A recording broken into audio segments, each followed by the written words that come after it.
Allergiya chaqirishi mumkin bo'lgan kuchli oziq-ovqat mahsulotlarini gaplashib o'tib ketamiz. Birinchisi sut mahsuloti, ya'ni mol sutini tarkibida kazein moddasi bor. Bu allergiya chaqirish xususiyati kuchli bo'lgan.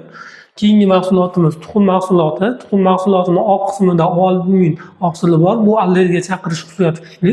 Keyingi mahsulotimiz baliq hamda dengiz mahsulotlari tarkibida ayrim baliqlarda allergiya chaqirish xususiyati kuchli bo'lgan mahsulotlar. Undan tashqari quruq mevalar, yong'oq, bodom, yong'oq, kashtan mevalarimiz bu allergiya chaqiruvchi xususiyati kuchli bo'lgan mevalar. Undan tashqari don mahsulotlari, ya'ni bug'doy tarkibida glyutin moddasi allergiya chaqiruvchanlik xususiyati bor.